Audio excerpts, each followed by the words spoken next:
Okay, so biological molecule का last जो topic हमने कवर किया था वो कंडेंसेशन और हाइड्रोलाइसिस था।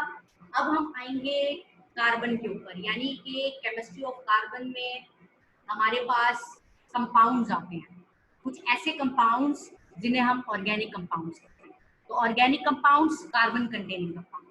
ऑर्गेनिक कंपाउंड्स वो कंपाउंड जिनमें कार्बन का मॉलिक्यूल, कार्बन का एलिमेंट मौजूद होता है। इसकी बिल्कुल ही अलग केमिस्ट्री है, इसके बिल्कुल ही अलग इम्पोर्टेंस है, क्योंकि ऑर्गेनिक कंपाउंड्स हमारी पूरी बॉडी में मौजूद है और ऑर्गेनिक कंपाउंड्स ही वो मेन कंपाउंड्स है जो कि हमारी बॉडी के अंदर स्ट्रक्चर बना रहे हैं, एज अ फंक्शन कर रहे हैं, एज अ हार्मोन है, एज अ एंजाइम है, यहाँ तक कि हीमोग्लोबिन भी हमारे ऑर्गेनिक कंपाउंड्स के लिए बने। ठीक है, तो यहाँ पर हम अगर केमिस्ट्री ऑफ कार्बन की बात करते हैं, इसका मतलब हम यहाँ पर ऑर्गेनिक कंपाउंड्स की स्टडी को लें। ऑर्गेनिक ऑर्गेनिक कंपाउंड्स के बिल्कुल अपोजिट इनऑर्गेनिक होता है, और मैं पहले भी बता चुकी हूँ इनऑर्गेनिक वो कंपाउंड्स होते हैं जिनमें कार्बन मौजूद नहीं है। अच्छा अच्छा, एक और चीज आपने यहाँ पर डिसिमिलर चीज, एक जो एमसीक्यूज लेवल की आपको याद रखनी है कि जो ऑर्गेनिक कंपाउंड्स हैं वो लिविंग ऑर्गेनिज्म खुद बनाते हैं। ठीक है, जबकि इनऑर्गेनिक कंपाउंड्स ऑर्गेनिज्म खुद नहीं बना सकता। तो यानी कि इनऑर्गेनिक कंपाउंड्स कहाँ से लेगा वो? इनऑर्गेनिक कंपाउंड्स वो बाहर से लेगा, वो फूड से लेगा। और इनऑर्गेनिक कंपाउंड्स फूड में कहाँ से मौजूद होंगे? बाहर से कहाँ से मिलेंगे उसे मिनरल्स? उसे मिनरल्स मिलेंगे अर्थ क्रस्ट। ठीक है, मिनरल्स की फॉर्म में मिलेंगे, राइट, दूसरे कंपाउंड्स की फॉर्म में मिलेंगे। तो ऑर्गेनिक और इनऑर्गेनिक कंपाउंड्स में बेसिक फर्क ये भी है कि ऑर्गेनिक कंपाउंड्स लिविंग ऑर्गेनिज्म की बॉडी में बनते भी हैं, खुद भी वो सिंथेसाइज करता है, जबकि इनऑर्गेनिक कंपाउंड्स कभी भी लिविंग ऑर्गेनिज्म सिंथेसाइज नहीं करता, बल्कि ये कहाँ से इनटेक करता है? ये इनटेक करता है बाहर से। ठीक है जी, तो नाउ आ जाते हैं ऑर्गेनिक कंपाउंड के अंदर सबसे जो जिसकी बेस पे ऑर्गेनिक कंपाउंड्स बनते हैं, जिसकी बेस पे ऑर्गेनिक केमिस्ट्री जिसे कहते हैं, that is a carbon. Carbon ना एक बड़ा ही एक अलग सा यूनिक सा एटम है, कि ऐसा एटम है कि जो कि आगे जाके ऐसे दूसरे एटम भी अपने साथ इन्वॉल्व कर लेता है कि आगे जाके वो ऑर्गेनिज्म की बॉडी में स्ट्रक्चर बना देता है, स्ट्रक्चर बना के वो फंक्शन परफॉर्म करना शुरू कर देते हैं, डिफरेंट टाइप के और छोटे छोटे ऑर्गेनेलिज बनाना शुरू कर देते हैं, मेटाबॉलिज्म में इन्वॉल्व होना शुरू कर देते हैं। तो कार्बन बेसिक एलिमेंट है, ऑर्गेनिक कंपाउंड का भी बेसिक एलिमेंट है। ऑर्गेनिक कंपाउंड को कंपाउंड ही नहीं बोलेंगे जब तक कार्बन नहीं होगा। तो कार्बन कार्बन की थोड़ी सी हमें प्रॉपर्टी पता होनी चाहिए कि भाई कार्बन की क्या प्रॉपर्टी है। कार्बन एक ऐसा एलिमेंट है जिसका आपको पता है कि भाई अगर मैं इसका एटॉमिक नंबर की बात करूं तो 6 एटॉमिक नंबर इसका मौजूद है। अब 6 एटॉमिक नंबर मौजूद है और इसकी जो वैलेंसी है वो 4 वैलेंसी है। 4 वैलेंसी का मतलब ये है कि उसको 4 बॉन्ड की रिक्वायरमेंट है, तब ये अपनी वैलेंसी पूरी करेगा। ठीक, तो कार्बन अपने साथ अगर किसी और को अटैच करेगा, किसी और को जो है वो बाउंड करेगा, चाहे वो हाइड्रोजन हो, चाहे वो ऑक्सीजन हो, चाहे वो नाइट्रोजन हो, चाहे वो सल्फर हो, तो वो अपने साथ एक बॉन्ड बनाता है और उस बॉन्ड को आप कहते हैं कोवेलेंट बॉन्ड। उस बॉन्ड को आप क्या कहते हैं? उस बॉन्ड को हम कहते हैं कोवेलेंट बॉन्ड। ठीक, और आपको पता है कोवेलेंट बॉन्ड ऐसे टाइप का बॉन्ड है जो इलेक्ट्रॉन की शेयरिंग से मिलते हैं। ठीक, तो कार्बन जब किसी और एटम के साथ या एलिमेंट के साथ बाउंड करता है तो वो कोवेलेंट बॉन्ड के थ्रू बाउंड करता है। तो अगर मैं बोलूं कि कार्बन हाइड्रोजन के साथ बाउंड कर रहा है तो उसे हम कहते हैं हाइड्रोकार्बन, राइट। जैसे कार्बन अगर हाइड्रोजन के साथ बाउंड कर रहा है तो वो बनाता है मीथेन, जिसमें एक कार्बन है, हाइड्रोजन 4 है। Propane 3 carbon, butane 4, pentane 5, hexane 6 and so on. ठीक है, ये आपको बड़ी अच्छी तरीके से पता है। और हमें ये बात भी पता है कि जब ये हाइड्रोकार्बन के साथ एक चेन बनाता है तो चेन जो हमारे पास होती है वो बहुत ज्यादा टाइप्स की होती है। एक ओपन भी होती है, ठीक है, एक क्लोज भी होती है, यानी कि एक ब्रांच भी होती है। ठीक है, ये जो है ना, ये वाली जो आपको नजर आ रही है ये ब्रांच है। ठीक, आपको ये बात अच्छी तरीके से केमिस्ट्री के अंदर भी आप आके पढ़ के आ चुके हैं कि लीनियर कौन सी है, ब्रांच कौन सी है, साइक्लिक कौन सी है, साइक्लिक में बेंजीन भी आती है, और नॉन साइक्लिक कौन सी है। ठीक, तो यानी कि कार्बन की इतनी प्रॉपर्टीज हैं कि आगे जाके जब वो किसी और के साथ कोवेलेंट बॉन्ड के साथ अटैचमेंट करता है तो वो अपने स्ट्रक्चर भी डिसिमिलर कर देता है। मेन बैकबोन कौन है? कार्बन। उसके साथ हाइड्रोजन अटैच है अगर उसकी वैलेंसी पूरी करने के लिए, तो फिर हम उस कंपाउंड को क्या बोलेंगे? हाइड्रोकार्बन्स। अब हाइड्रोकार्बन्स की अगर हम बात करें तो हाइड्रोकार्बन्स आपके पास दो टाइप के होते हैं, एक होता है सैचुरेटेड, एक होता है अनसैचुरेटेड। सैचुरेटेड हमारे पास वो हाइड्रोकार्बन होते हैं कि जब हाइड्रोजन और कार्बन आपस में बॉन्ड बनाते हैं तो वो सिंगल बॉन्ड बनाएंगे। क्या करेंगे? सिंगल बॉन्ड बनाएंगे। सिंगल बॉन्ड का मतलब ये है वो अपन एक जो कार्बन है वो मैक्सिमम हाइड्रोजन ले लेगा ताकि उसको डबल बॉन्ड नहीं करना पड़े किसी से। ठीक है, उसी को सैचुरेटेड कहेंगे ना। तो सैचुरेटेड जिसके अंदर हमारे पास सिंगल बॉन्ड अटैच है, इसका अपोजिट हमारे पास कहलाते हैं अनसैचुरेटेड हाइड्रोकार्बन। तो अनसैचुरेटेड हमारे पास हाइड्रोकार्बन कौन से होते हैं? जिसमें डबल बॉन्ड भी मौजूद हो और ट्रिपल बॉन्ड भी मौजूद हो। इसका मतलब कम से कम हाइड्रोजन लेगा और ज्यादा से ज्यादा अपनी बॉन्डिंग किससे कंप्लीट करेगा? अपनी बॉन्डिंग कोवेलेंट बॉन्ड से कंप्लीट करेगा। तभी कोवेलेंट बॉन्ड भी तीन टाइप के होते हैं, single, double and triple. Single, saturated, double, triple, unsaturated. और इसी को आप कह सकते हैं अल्कीन जो कि डबल बॉन्ड, और अल्काइन जो कि ट्रिपल बॉन्ड। तो अगर अल्कीन बना रहे तो उसका मतलब ये लेस हाइड्रोजन अटैच हो रहे हैं और मोर बॉन्ड है। ठीक है, जबकि अल्केन या सैचुरेटेड की जब हम बात करें तो उसमें ज्यादा से ज्यादा हाइड्रोजन से वैलेंसी पूरी करता है ताकि बॉन्ड एक ही लगे। ठीक है, दूसरा alkyne. Alkene is a very highly reactive element, right? और जिसे आप अनसैचुरेटेड और हाईली रिएक्टिव एलिमेंट्स भी कहते हैं। इसको हाईली रिएक्टिव एलिमेंट इसलिए कहते हैं क्योंकि एक तो ये ट्रिपल बॉन्ड है। ठीक है, हाईली रिएक्टिव का मतलब है कभी भी ये सिंगल कंपाउंड की फॉर्म में मौजूद नहीं रहेगा, मिक्सचर बन जाएगा, यानी कि कॉन्जुगेटेड मॉलिक्यूल आपस में बनता है। ठीक है, जिसमें अनसैचुरेटेड में आपके पास फैट्स आ जाते हैं, अनसैचुरेटेड में आपके पास गैसेस आ जाते हैं, जो कि हम लेटर ऑन डिस्कस करेंगे। तो कहने का मतलब ये है कि सैचुरेटेड बड़ा लेस रिएक्टिव है, जबकि अनसैचुरेटेड हाईली रिएक्टिव है। और अनसैचुरेटेड में अल्केन ज्यादा हाईली रिएक्टिव है या अल्काइन ज्यादा हाईली रिएक्टिव है? तो आंसर आपने लाना है अल्काइन ज्यादा हाईली रिएक्टिव। ठीक, क्यों? क्योंकि उसके पास लीस्ट कार्बन, लीस्ट हाइड्रोजन और बाकी वैलेंसी ये अपनी ट्रिपल बॉन्ड से कंप्लीट कर रहा है। तो ये जो हाइड्रोकार्बन हैं ये चार क्लासेस में अपने आप को डिवाइड करते हैं। प्रोटीन जिसका मोनोमर है अमीनो एसिड, कार्बोहाइड्रेट जिसका मोनोमर है मोनोसैकेराइड, लिपिड जिसका मोनोमर है फैटी एसिड या बना हुआ नहीं है, न्यूक्लिक एसिड जिसका मोनोमर हमारे पास है न्यूक्लियोटाइड। हम एक एक करके एक एक बायोलॉजिकल मॉलिक्यूल की बात करेंगे, एक एक हाइड्रोकार्बन की बात करेंगे। सबसे पहले हम प्रोटीन्स की बात करते हैं। देखिए भाई, प्रो का मतलब होता है फर्स्ट। ठीक है, तो यहाँ से वर्ड निकला है प्रोटीन्स, यानी कि ये सबसे पहले बायोलॉजिकल मॉलिक्यूल में सबसे पहला जो बायोलॉजिकल मॉलिक्यूल जो डिस्कवर हुआ था वो था प्रोटीन। ठीक, प्रोटीन ग्रीक वर्ड है जिसका मतलब है फर्स्ट प्लेस, पहली। नाम सजेस्ट किसने किया था? बार्जेलस ने किया था। ठीक, और सबसे पहले रिकॉग्नाइज किसने किया था? रिकॉग्नाइज किया था मल्डर ने। ठीक है, रिकॉग्नाइज करना और नाम देना दो अलग अलग चीजें होती हैं। ठीक, डिस्कवर इसने किया था मल्डर ने, केमिस्ट था, और इसका नाम जो दिया था वो इसने प्रोटीन का जो नाम दिया था वो बर्जिलस ने दिया।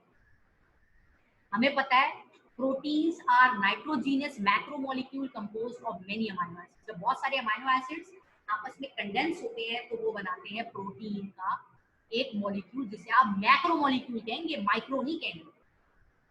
ठीक है जी, अब जरा हम कुछ इसकी डिस्कस करते हैं। देखिए, प्रोटीन पहले डिस्कवर होने की वजह भी थी। इसकी वजह ये थी कि सबसे ज्यादा आपकी बॉडी में ना प्रोटीन ही मौजूद है, तो जो चीज सबसे ज्यादा मौजूद हो तो वो डिस्कवर भी पहले होगी, राइट? तो protein most abundant organic molecular living organism की बॉडी।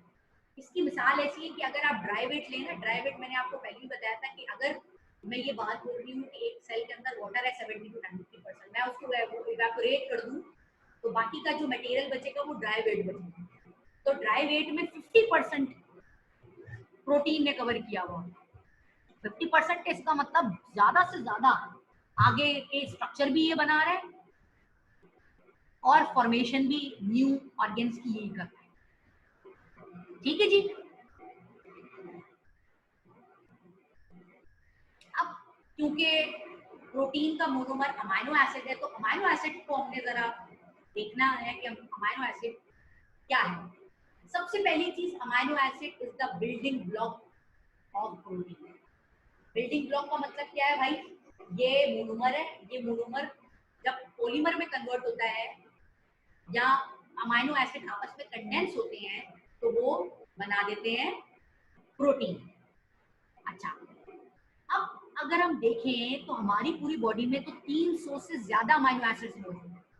ठीक, और आपको पता है अमाइनो एसिड जब मिलते हैं वो ट्रांसलेशन के प्रोसेस, मैंने जब आपको वेरिएशन इन जेनेटिक्स पढ़ाया था तो मैंने आपको बताया था जिसके ट्रांसक्रिप्शन और ट्रांसलेशन के बाद एक प्रोटीन किस तरीके से ओरिजिनेट होती है। तो प्रोटीन ओरिजिनेट होती थी अमाइनो एसिड में। तो अब हमने अमाइनो एसिड पढ़ने का, अमाइनो एसिड किससे मिलकर बनाए?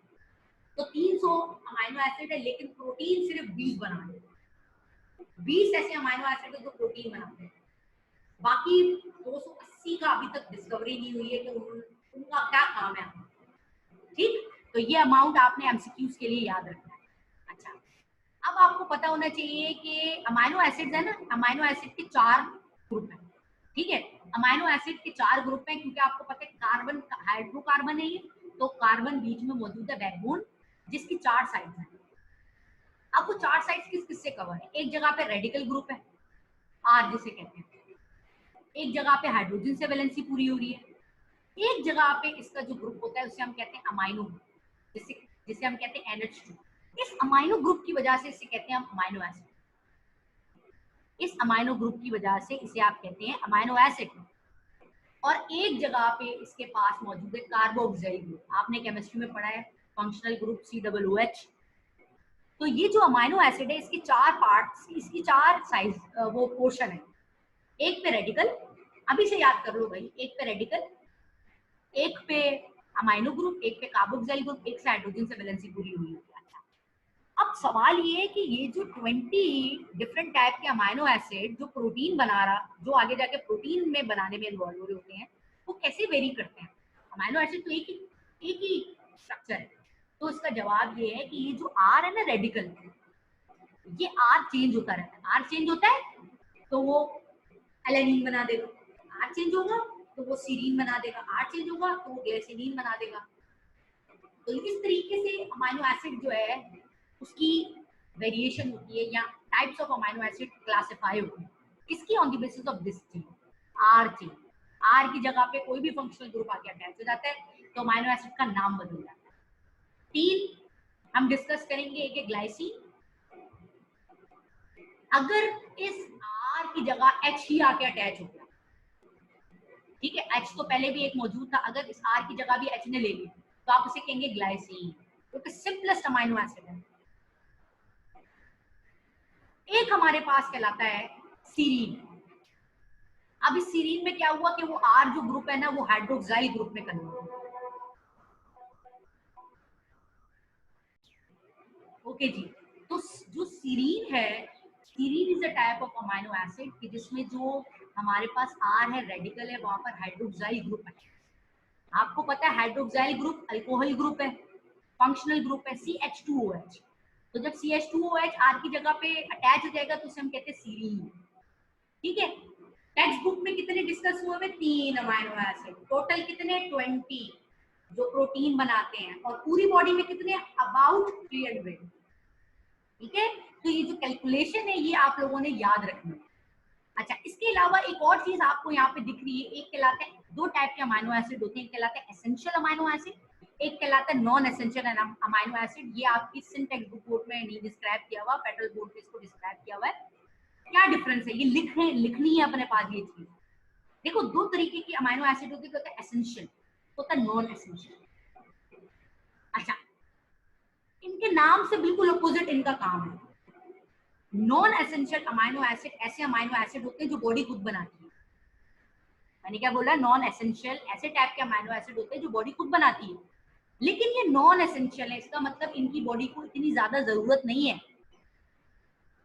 लेकिन बॉडी खुद बना रही है। मतलब सोने पे सुहागा एक तो बॉडी खुद बना रही है, लेकिन ये नॉन एसेंशियल है। इनको नॉन एसेंशियल क्यों कह रहे हैं? क्योंकि एक तो ये इतने ज्यादा जरूरी नहीं है, इस वजह से इन्हें नॉन एसेंशियल कहते हैं। और इनकी प्रॉपर्टी ये है कि इनको ह्यूमन बॉडी खुद सिंथेसाइज करती है, खुद बनाती है। दूसरा इसके अपोजिट होता है essential amino acid. Essential amino acid कौन सा टाइप का अमाइनो एसिड है? एसेंशियल अमाइनो एसिड वो अमाइनो एसिड है जो ह्यूमन बॉडी खुद नहीं बना सकती, जो ह्यूमन बॉडी खुद सिंथेसाइज नहीं कर रही है, जो हमें डाइट से ही लेना पड़ता है। ठीक है, कुछ प्रोटीन्स होती है ना जो आपको डाइट से लेते हैं, एग से लेते हैं, एग एल्ब्यूमिन से लेते हैं, मीट से लेते हैं, पल्सेस से लेते हैं। तो ये सारी की सारी कौन से अमाइनो एसिड हैं? ये एसेंशियल अमाइनो एसिड जो बॉडी सिंथेसाइज नहीं कर रही लेकिन हमें जरूरत है। और नॉन एसेंशियल जिनकी इतनी जरूरत नहीं है लेकिन इसको बॉडी भर भर के सिंथेसाइज करती है। ठीक है जी, तो ये एक आपको क्लियर होना चाहिए डिफरेंस बिटवीन एसेंशियल और नॉन एसेंशियल अमाइनो। तीसरे अमाइनो एसिड पे देखिए भाई, एलानीन है। एलानीन भी नॉन एसेंशियल अमाइनो एसिड है, जिसमें हमारे पास इसमें इसके अंदर जो आर ग्रुप है उसने किसको कवर कर दिया? CH2। ठीक है, एलानीन ने CH3 से कवर कर दिया। CH2 नहीं बोलेंगे क्योंकि उसने CH3 ने भी अपनी वैलेंसी पूरी करनी है, तो आप इसको बोलेंगे CH3। ठीक है, तो ये हमारे पास थे अमाइनो एसिड्स की types on the basis of R group. R chain की बेसिस पे जितनी भी सीक्वेंस डिवाइड हो रही है वो सीक्वेंस और उसकी डिवीजन जो है वो हमारे पास कहलाती है अमाइनो एसिड्स की types, 20 types, and it's will be classified on the basis of R chain. ठीक, जिनकी 3 एग्जांपल हमने डिस्कस कर ली, 17 भी मौजूद हैं। ठीक है, अच्छा अब हम बात कर लेते हैं अमाइनो एसिड सिंगल तो काम नहीं करेगा। अब एक अमाइनो एसिड दूसरे अमाइनो एसिड से लिंक भी तो करेगा ना। तो एक अमाइनो एसिड जब दूसरे अमाइनो एसिड से अटैच होता है, ठीक है, तो पहली चीज तो वो बनाता है कोवेलेंट बॉन्ड, है ना भाई। कोवेलेंट बॉन्ड बनाएगा ना, क्योंकि मैंने तो पहले अभी आपको पीछे पढ़ाया कि जो हाइड्रोकार्बन है, कार्बन जब भी हाइड्रोजन के साथ होगा तो वो तो कोवेलेंट बॉन्ड बनाएगा। लेकिन यहाँ पर डिस्क्रिमिनेट होने के लिए यहाँ पर आप लिखेंगे कोवेलेंट पेप्टाइड बॉन्ड या पेप्टाइड लिंकेज। पेप्टाइड का जो वर्ड है वो प्रोटीन से मिलके बना। ठीक है, अब अगर दो अमाइनो एसिड हो रहे हैं तो उसे हम कहेंगे डाइपेप्टाइड। अगर 2 से ज्यादा हो रहे हैं, यानी कि आप 3 बोले ट्राइपेप्टाइड, टेट्रापेप्टाइड, 10 से ज्यादा हो तो बोले पॉलीपेप्टाइड। तो जितनी बड़ी प्रोटीन की चेन चाहिए उतने ज्यादा अमाइनो एसिड एक दूसरे के साथ अटैच होंगे। जो ट्रांसलेशन में आपने देखे थे कि अमाइनो एसिड कैसे एक दूसरे के साथ पेप्टाइड बॉन्ड बन रहे हैं, और जब वो नॉन कोडिंग का आ जाता है तब वो वहां से डिस्क्रिमिनेट टूट जाता है। तो कितनी बड़ी चेन कितनी होनी चाहिए? ये होता है जेनेटिक कोड के अंदर, हेरिडिटी में होता है। ठीक है, एक प्रोटीन के को पता होता है कि उसने कितना होना है, उसको उसके पास स्पेशली कोड आते हैं। तो देख लेते हैं भाई, ये एक अमाइनो एसिड है हमारे पास एक टाइप का। देखो रेडिकल अभी इन्होंने बताया हुआ नहीं है, ताकि आप यहाँ पर ये कंफ्यूज ना हो जाए कि भाई एलेनिन है, ग्लाइसिन है या सीरीन है। एक अमाइनो एसिड है, दूसरे अमाइनो एसिड से कंडेंस हुआ है। और आपको मैंने पहले भी बताया था, जब भी कंडेंसेशन होगी तो वाटर का मॉलिक्यूल रिलीज होगा, जब भी हाइड्रोलाइसिस होगी तो वाटर का मॉलिक्यूल ऐड होगा और उसकी प्रेजेंस में टूटेगा। तो जब ये दोनों आपस में बॉन्ड बना रहे हैं तो ये अपने दरमियान में जो बॉन्ड बनाएंगे इस बॉन्ड को आप कहेंगे पेप्टाइड बॉन्ड। अब अगर ये बॉन्ड हमारे पास 2 बना रहा है तो उसे कहेंगे डाइपेप्टाइड, 10 बनाएगा तो कहेंगे पॉलीपेप्टाइड, 10 या 10 से ज्यादा, राइट। तो ये हमारे पास प्रोटीन चेन जो कि पेप्टाइड बॉन्ड की लिंकेज जिसे हम कहते हैं पॉलीपेप्टाइड लिंकेज। और लिंकेज ज्यादा तब शो होती है जब आपके पास सीक्वेंस मौजूद है भाई 10 से ज्यादा। ठीक है, तो एमसीक्यूज में ये जो अमाइनो एसिड्स हैं इनका पता होना चाहिए, आपको ये याद होनी चाहिए। एलेनिन का क्या है? Are group. ग्लाइसिन का क्या है? सीरीन का क्या है? सबका ग्रुप पता होना चाहिए। अमाइनो एसिड का स्ट्रक्चर पता होना चाहिए। ये स्ट्रक्चर एक जगह पे अमाइनो ग्रुप होता है, एक जगह पे कार्बोक्सिल ग्रुप। एक जगह पे हाइड्रोजन एटम होता है और एक जगह पे रेडिकल चेन, और इस ये जो 8 चेन है रेडिकल है, यही वेरिएशन की बेस पे अमीनो एसिड 20 डिफरेंट टाइप्स के होते हैं। नाउ स्ट्रक्चर प्रोटीन, भाई अभी मैंने बताया अमीनो एसिड्स जब लिंक कर रहा होता है ना, तो जब लीनियर फॉर्म में लिंक करता है तो उसको डिफरेंट स्ट्रक्चर है, जब वो लीनियर फॉर्म अपने आप को स्पाइरल ट्विस्ट कर देता है तो उसे कहते हैं सेकेंडरी स्ट्रक्चर, और जब वो 3 डायमेंशनल बिल्कुल ही अपने आप को रैप कर लेते हैं तो उसे कहते हैं टर्शरी, और सबसे आखिरी जो हाईली कॉम्प्लेक्स टाइप की प्रोटीन है उसे हम कहते हैं क्वाटरनरी। तो प्रोटीन स्ट्रक्चर की बेस पे 4 डिफरेंट लेवल पे, 4 level of organisation, basic, primary, then secondary, then tertiary and then quaternary. तो प्राइमरी में याद रखना है, primary linear sequence, secondary spiral sequence, उसके नाम से याद रखो। टर्शरी, टी से tertiary 3 dimensional sequence. Quaternary, quaternary तो आप बोले कि भाई बहुत सारी, जैसे लेट्स सपोज 4 टाइप की क्वाटरनरी बना दो ना, तो फिर वो 4 टाइप का टर्शरी बना दो, 4 टाइप का टर्शरी अटैच कर दो तो वो बन जाएगा क्वाटरनरी। ठीक, तो प्राइमरी स्ट्रक्चर में जो प्राइमरी स्ट्रक्चर प्रोटीन में उसमें एग्जांपल आपके पास आती है insulin. Insulin is a hormone, इसका मतलब ये है प्रोटीन कहीं ना कहीं हार्मोन्स भी बनाता है, एंजाइम्स तो बनाता है, ये हार्मोन्स भी बनाता है। सेकेंडरी स्ट्रक्चर में आपके पास एग्जांपल आ जाते हैं, ये आपके बाल, ये जो आपके बाल है ना, ये secondary structure type of protein है। इसका मतलब प्रोटीन कहीं ना कहीं आपका स्ट्रक्चर भी बनाता है। और जो ये आपने देखी स्पाइडर अपनी वेबिंग करते हैं, वेब बनाते हैं ना, बड़े सॉलिड फाइबर लाइक स्ट्रक्चर होता है, तो वो हमारे पास सेकेंडरी स्ट्रक्चर के अंदर आता है। देन तीसरा हमारे पास टर्शरी स्ट्रक्चर है। टर्शरी में हमारे पास एक एंजाइम, मोस्टली जो एंजाइम्स होते हैं वो टर्शरी स्ट्रक्चर के होते हैं, जिनमें एक एंजाइम आपको बताया था लाइसोजाइम, और आपको सेल चैप्टर में पता है लाइसोजाइम वो होता है जो कि बेसिकली ब्रेक डाउन कर रहा होता है, फूड की ब्रेक डाउन में हेल्प कर रहा होता है। तो अगर इसका मतलब कहने का ये है कि एंजाइम भी बनाता है, हार्मोन भी बनाता है, स्ट्रक्चर भी बना रहा है, और जो सबसे बड़ा है वो हमारे पास कहलाता है क्वाटरनरी। क्वाटरनरी स्ट्रक्चर की एग्जांपल है जिसमें आप कह रहे हैं कि भाई हीमोग्लोबिन एग्जांपल आती है, क्या आप देख रहे हैं ये हीमोग्लोबिन है एक, तो ये आपको कितने सब यूनिट से मिलके बन रहा है? 4, 1 2 3 4। तो जिसमें बहुत ज्यादा सब यूनिट्स अटैच हो, सब यूनिट्स का मतलब टर्शरी या सेकेंडरी क्वाइल्ड होके मिल रहे हैं एक से ज्यादा, ठीक है, तो उसे आप कहते हैं क्वाटरनरी।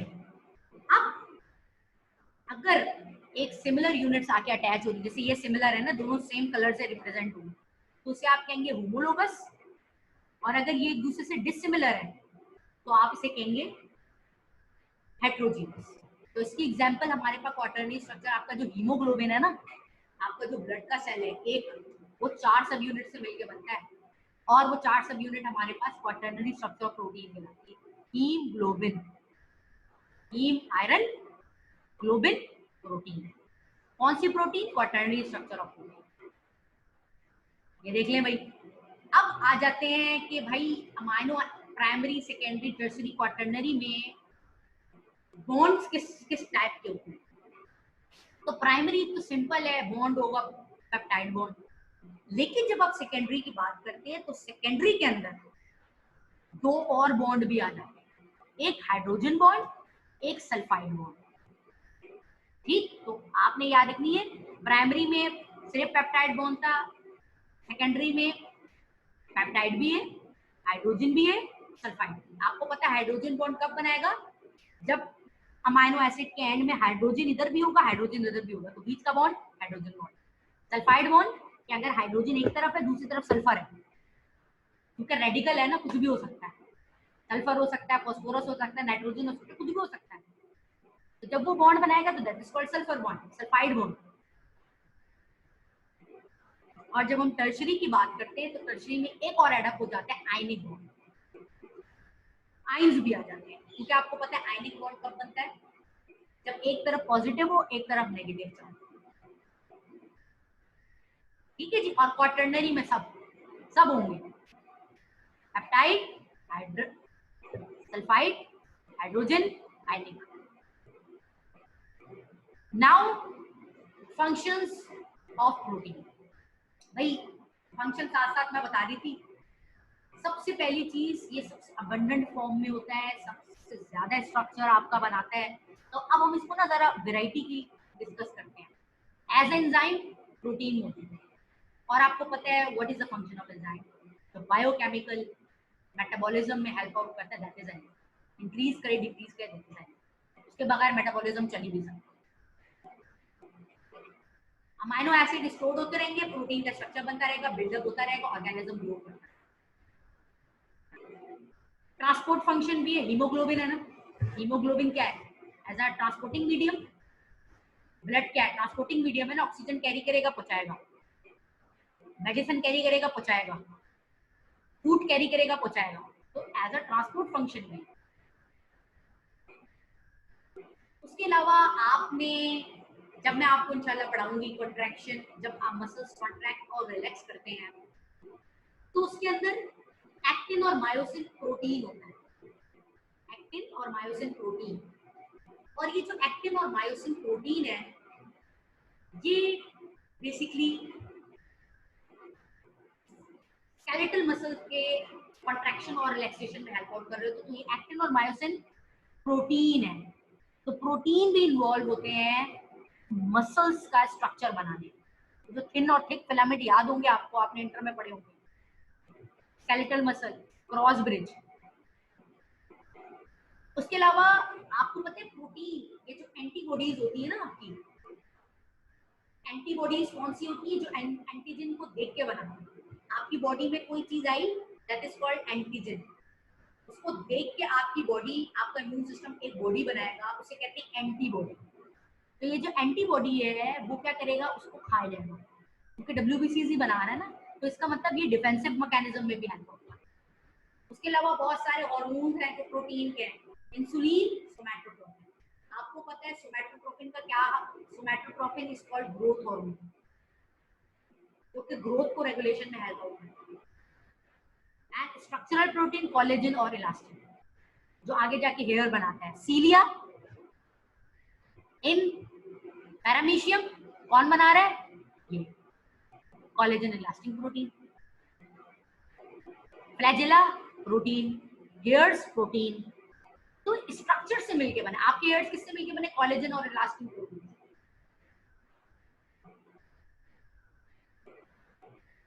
ठीक है जी। तो ये हमारे पास था प्रोटीन का कंप्लीट डिस्क्रिप्शन। ये आपको एक तो आपको ये फंक्शंस फिंगर टिप्स पे याद हो, राइट? Now carbohydrates. अच्छा, जब हम कार्बोहाइड्रेट्स की बात करते हैं तो कार्बोहाइड्रेट्स दो लफ्ज से मिलके बने। Carbo means carbon, hydrate mean water. इसका मतलब ये है हाइड्रेटेड कार्बन। इसको हाइड्रेटेड कार्बन क्यों कहते हैं, ये रीजन में आ सकता है, और आपको रीजन इसका पता होना चाहिए। इसको हाइड्रेटेड कार्बन इसलिए कहते हैं क्योंकि इसके अंदर जो वाटर की कंसंट्रेशन है ना, उसका रेशियो ज्यादा होता है। अब कार्बोहाइड्रेट का फॉर्मूला होता है CnH2nOn। N mean number of carbon atom. तो ये जो H और O मौजूद है ना, ये वाटर की कंसंट्रेशन में मौजूद होता है, वाटर की प्रोपोर्शन में या सेम रेशियो के उसमें मौजूद है, तभी कहते हैं 2:1 रेशियो। वाटर में भी तो 2:1 है ना, हाइड्रोजन के 2 एटम, ऑक्सीजन का 1 एटम। तो तभी इसे कहते हैं आप हाइड्रेटेड कार्बन या हाइड्रेट कार्बन ऑफ हाइड्रेशन, दोनों कह सकते हैं। प्रोटीन 50% मौजूद था, कार्बोहाइड्रेट कितने परसेंट मौजूद है? 1%। जबकि प्लांट बॉडी में कार्बोहाइड्रेट ज्यादा होता है। कार्बोहाइड्रेट की कंसंट्रेशन प्लांट बॉडी में ज्यादा है। आप प्लांट वेजिटेबल्स लें, उसमें बहुत ज्यादा कार्बोहाइड्रेट्स होते हैं। अब वो अलग बात है, चाहे वो स्टार्च की फॉर्म में हो, चाहे वो सेल्यूलोज की फॉर्म में हो, वो अलग बात है।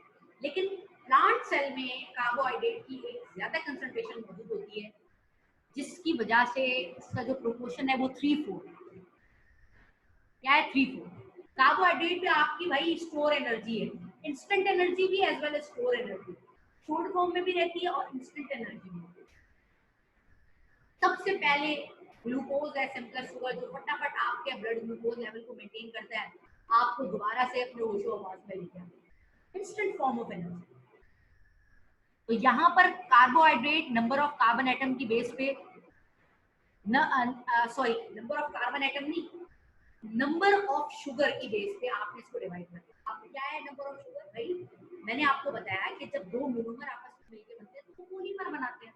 तो मतलब जब दो शुगर आपस में मिलेंगी तो वो डाइसैकेराइड बनाएंगी, 3 मिलेंगी ट्राइसैकेराइड बनाएंगी, 3 से 10 में मिलेंगी ऑलिगो बनाएंगी, 10 से ज्यादा मिलेंगी पॉली बनाएंगी। यानी कि सिंगल शुगर क्या हुई, monosaccharide. Mono one saccharide mean sugar, यानी कि मोनोसैकेराइड को आप मजीद हाइड्रोलाइज नहीं कर सकते। डाइसैकेराइड को हाइड्रोलाइज करेंगे आपको 2 शुगर देगा, ऑलिगो को करेंगे आपको 3 से 10 देगा, पॉली को करेंगे आपको 10 से ज्यादा मिलेंगे। ठीक, तो मोनोसैकेराइड सिंपल शुगर है। अच्छा, एक और मैं आपको चीज बता दूं कि मोनोसैकेराइड और डाइसैकेराइड स्वीटेस्ट शुगर होती है, स्वीटेस्ट शुगर है, ये लिख लें आप लोग कहीं एक जगह पे। मोनो और डाई स्वीट शुगर है, खासतौर पे मोनोसैकेराइड स्वीटेस्ट शुगर है, जो एक्चुअल में शुगर होती है ना। कार्बोहाइड्रेट जब भी आपके जहन में आता है आपके सामने क्या था, मीट, लेकिन कुछ कार्बोहाइड्रेट वो स्वीटलेस भी हैं, जैसे पॉलीसैकेराइड। एमसीक्यूज आता है कि which one is a sweetless sugar, आपने लिखना है पॉलीसैकेराइड। अच्छा, oligosaccharide less sweet in taste, mono तो है ही sweet, oligo less sweet, poly है ही नहीं स्वीट। तो मोनो जो जितना ज्यादा स्वीट होगा वो उतना ज्यादा सोल्यूबल वाटर में होगा। Monosaccharide disaccharide highly soluble in water, oligosaccharide less soluble in water and polysaccharide is non soluble in water. तो ये आपको पता होनी चाहिए इसकी प्रॉपर्टीज एमसीक्यूज के लिहाज से। सबसे पहले मोनोसैकेराइड्स की बात करते हैं, तो मैंने आपको पहले बता दिया कि monosaccharides is a simplest sugar जिसको आप मजीद हाइड्रोलाइज नहीं करते, सभी फॉर्मूला सेम है, CnH2nOn। एक चीज यहाँ पे लिखी हुई है जो आपको पता होना चाहिए, वेदर एंड एल्डिहाइड और कीटोन। कार्बोहाइड्रेट में टर्मिनोलॉजी यूज की जाती है एल्डिहाइड और, आपको पता है कार्बोहाइड्रेट का लेट्स सपोज ये फॉर्मूला है C3H6O3, अगर आप इसको अरेंज करके बना रहे हैं, लेट्स सपोज मैं अगर सपोज करूं कि मैं इसको बना रही हूं